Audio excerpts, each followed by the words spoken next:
Hey there, friends. So, just going away from our addiction substance talks. Friday, Saturday, Sundays, we'll have a Saturday message, a Sunday message. A Friday, we'll do a recovery message. And today, I want to talk about depending on God for life and sobriety. And this comes from the book of Job, chapter 34. You see, in Job 34, his friend Elihu speaks about the greatness and the justice of God. One of the most powerful ideas in this chapter is found when he says that if God were to withdraw his spirit and breathe, all humanity would return to dust. In other words, every single breath that we take, every heartbeat, every new day is a gift from God. For those of us in addiction and recovery, this is the humbling truth. Many of us spent years believing we were in control. We thought we could manage our addiction, control our drinking, our drug use, our gambling, our destructive behaviors. We convinced ourselves that we didn't need help. But addiction has a way of teaching us a painful lesson. We are not as strong as we think. Recovery begins when we stop pretending that we can do it alone. You see, without God, we are like a branch disconnected from the tree. We may survive for a short amount of time, but eventually we are going to wither and disappear. Without God's guidance, addiction leads us back to the old thinking, the old habits, and the old destruction.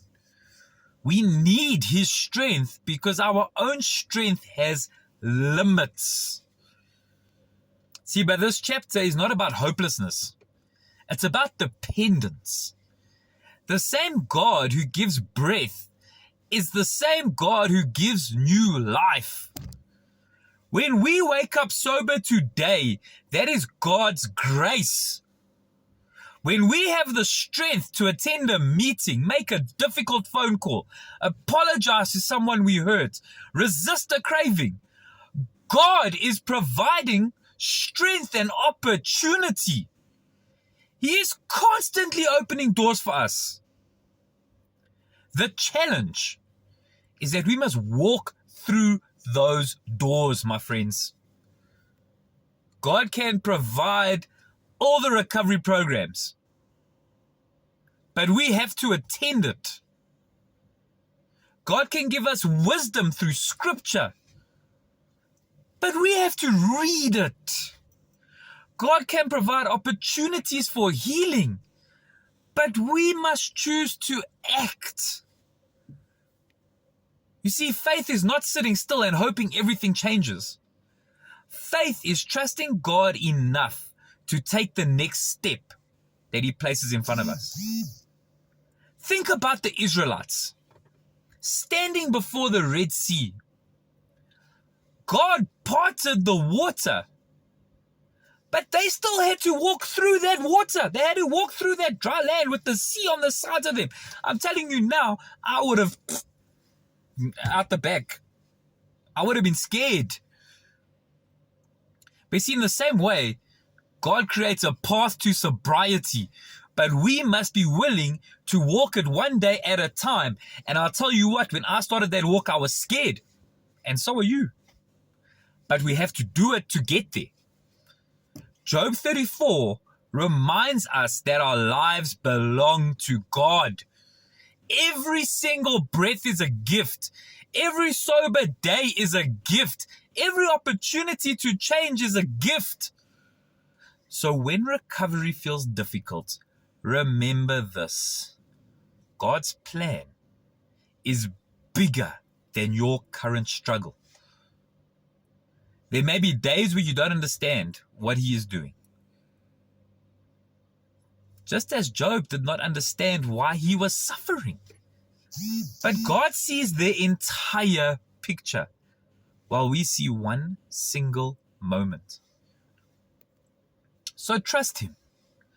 Trust him when the cravings come. Trust him when life feels unfair.